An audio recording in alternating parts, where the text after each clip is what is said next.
Hello everyone, it's Seth, probably better known as Saffron Olive, and today it is finally time for the long-awaited first Against the Odds of Shadows over Innistrad, featuring, of course, Triskaidekaphobia. This is the most Against the Odds card in Shadows over Innistrad, and I just had to play it the first chance we got, because it is designed for Against the Odds, so big thank you to Wizards for printing Triskaidekaphobia, because it's just the perfect card for the series. Quick reminder, a lot of people seem confused about where you vote for Against the Odds, so there's a link in the description to the article on the Goldfish website. That is where you find the polls for all the Against the Odds. Let's talk about the sweetness that is Triskaidekaphobia. So first off, Triskaidekaphobia has to be one of the most flavorful cards ever printed. So in case you've missed it somehow, Triskaidekaphobia is literally the fear of the number 13, and if you look at the art, there are 13s everywhere. We have 13 utensils hanging along the ceiling, 13 blood marks along the walls. Down on the floor, if you look at the card image, you can see 13 logs in the fire, 13 shards of glass.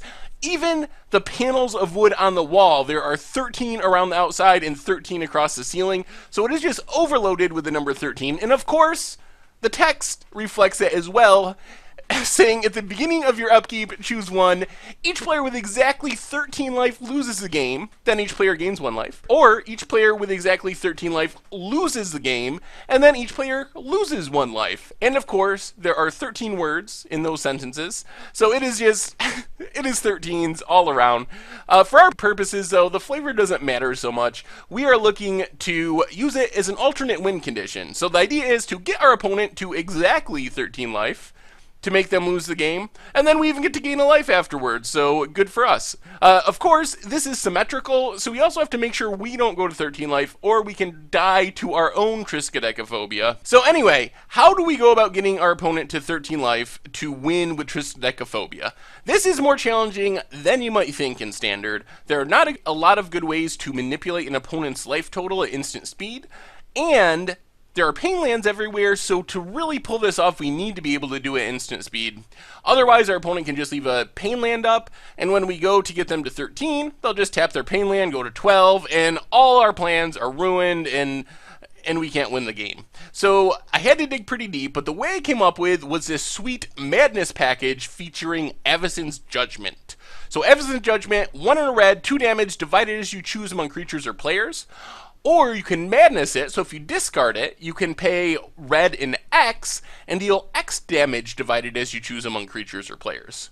So if we can madness Avacyn's Judgment, discard it, we get to play it instant speed and deal X damage to our opponent, and that X amount of damage will hopefully get them to 13 life and win the game. And since we can do it at instant speed, we can do it at their end of their turn while they're tapped out, on our upkeep, in response to the Triskaidekaphobia trigger, so we can try to manipulate the time frame to get around the pain land problem.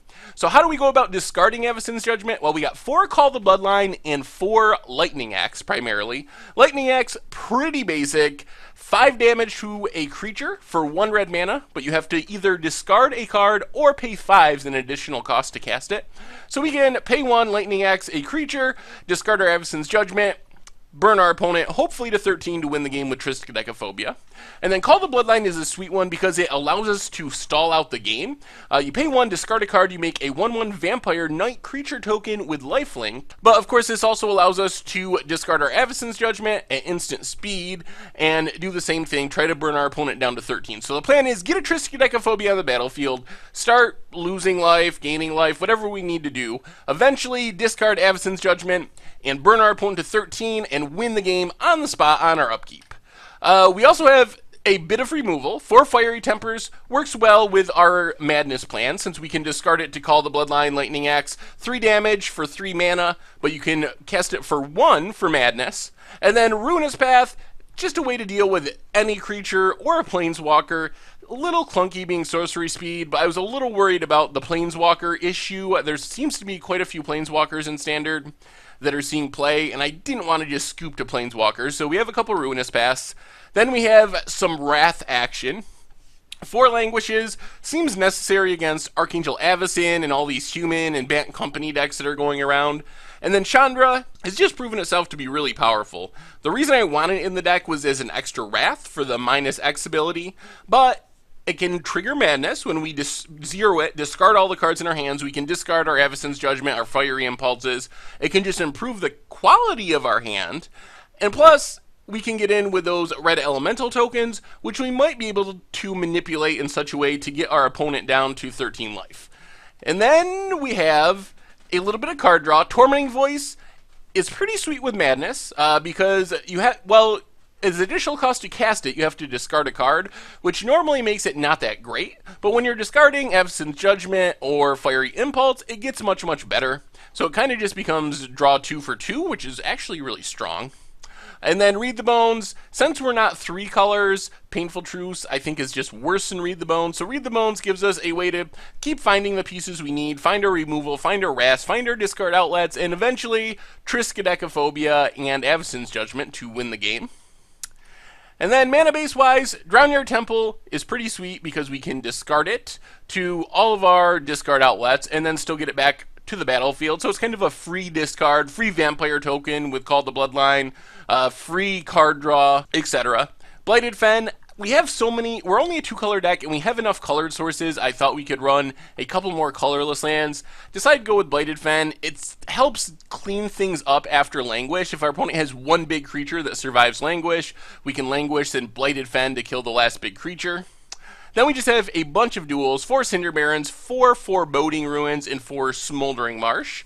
And then some basics, 4 Swamps, 4 Mountains, and a single Evolving Wilds as some more additional fixing. Sideboard-wise is where things get sweet. So I mentioned one of the big problems with Triskaidekaphobia are the pain lands.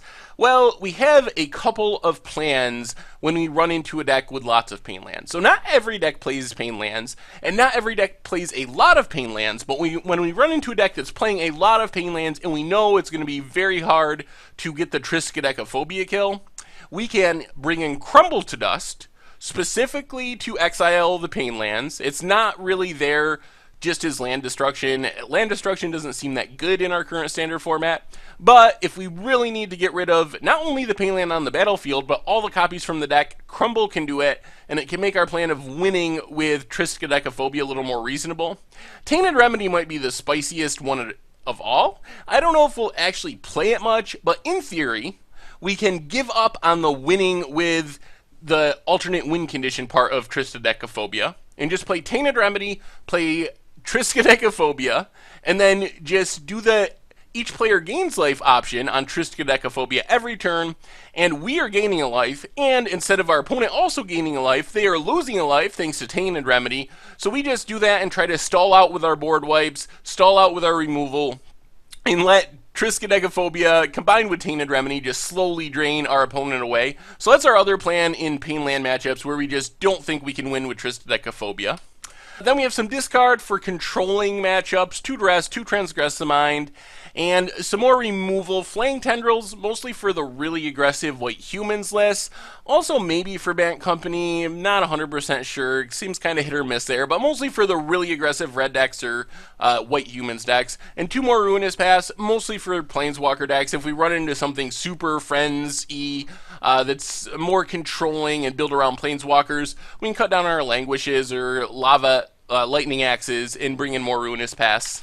So that is our deck, our Triskaidekaphobia deck.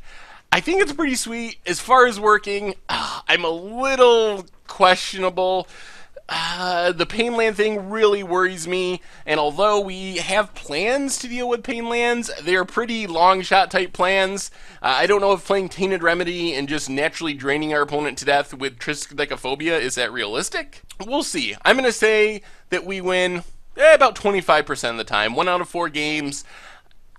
As far as winning a match, I think it'll depend on the matchup. We want to run into monocolor decks, I think is my takeaway. If we run into monocolor decks, we don't have to deal with the Painlands, and then I think we got a decent chance. If we stick it to Triskaidekaphobia, just play a bunch of removal to keep the board clean, we can definitely Fiery Temper and Avacyn's Judgment someone down to 13 life, as long as they can't manipulate their own life total. So I think it'll depend on the matchups. The more monocolor decks we run into, the happier I will be.